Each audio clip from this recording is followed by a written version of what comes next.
Absolutely. I think that, one of the things about the times that we're living in is now, of course, people have reached this point where that they're feeling their vulnerability. But I think what's missing is that they're not often analyzing exactly what it is that makes them vulnerable. And the people who are panicking are really people who are not prepared for anything besides depending on someone else to provide the basic necessities for them. So here we are at this crossroads, and the whole planet Earth is under siege of this coronavirus. For whatever reasons, there are some people who think that it's man-made and not natural. I've read lots of things. Pick whichever scenario you wish to believe, but the bottom line is that we find ourselves on lockdown. We find ourselves as a people largely unemployed, without any idea of when you'll be employed again. We find ourselves without food, without water, and without secure housing. They've got these vouchers, I hear, or some kind of a grace period for rent and mortgages and utilities. Well, realistically, you can't expect that to last very long. Then there's the whole school systems that have been shut down. The bottom line here is that we've all become so complacent in our modern lifestyle that the reality of how life was meant to be has evaded most of us. So because natural living is lost, largely lost, particularly in the African American community, we're concentrated in cities. To me, city is an acronym for concentrated in tiny yards. That's what I call it. And there we are. I recently met by video with a group of African Americans out of Richmond, and they were getting together to talk about what to do in the times of this virus. And I think that the real conversation that we should be having is what to do, period, because it's just a question of what happens next.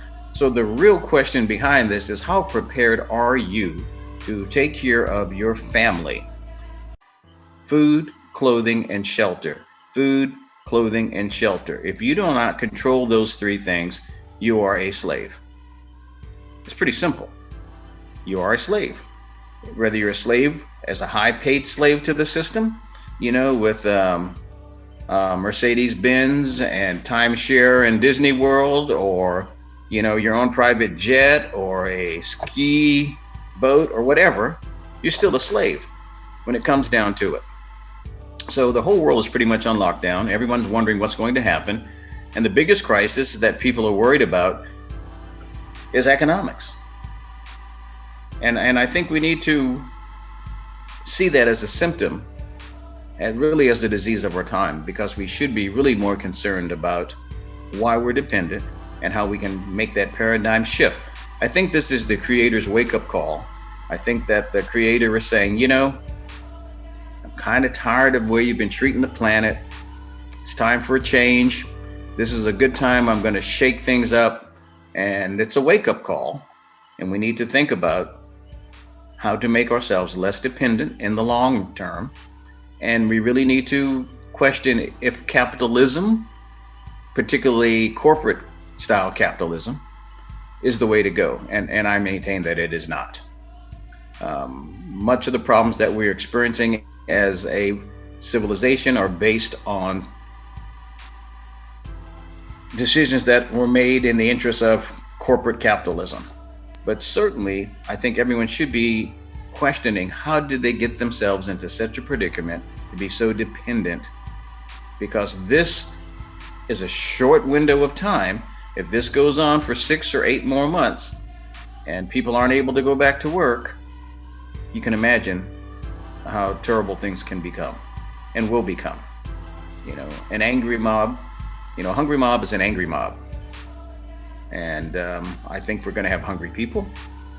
I think that people are going to do things that are going to show the ugly side of human nature.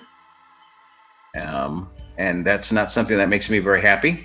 And I think that most African Americans are certainly not in a position to be able to take care of themselves and their families. We would be in a much better situation collectively if we owned the land and were homesteaders in this time.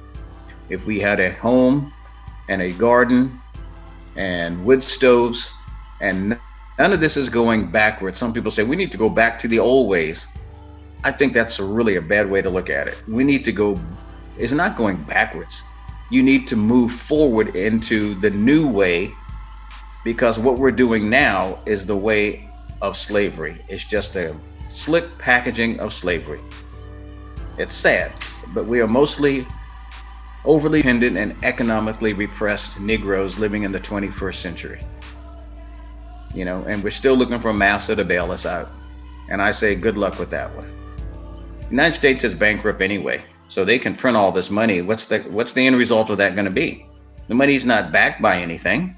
Not that that matters. Some people are saying, well, you got to have silver, you got to have gold. That's the only commodity. And I'm like, okay, believe that if you want to, but unless you can put it in a pot, mix it up with some onions and some potatoes and some carrots and eat it, I don't think it's going to do you too much good. Because that's not initially how things were started.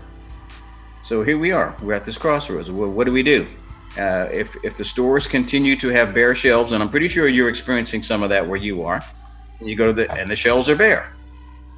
So everybody runs out and gets, what they can for a while, but now without a job, that's not going to last long. And this incentive they're talking about, $1,200. I've heard $1,200. Looks like $1,200. That doesn't cover 1 month's rent for most people.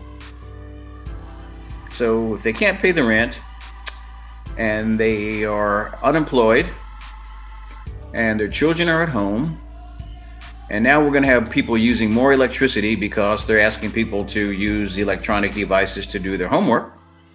And of course, with more people being home in the daytime, there's definitely going to be more of a drain on the electrical grid, and consumption is going to increase. And if there's people that are getting sick and furloughed and not going to work, I'm thinking there's going to be some major breakdowns in that whole electronic grid due to a number of things. Number one, sick employees, absent employees, and increased load. To me, that's the formula for a disaster. So it's, whether it's gloom or doom really depends on how prepared one is. And I unfortunately know that as a people, we are largely unprepared.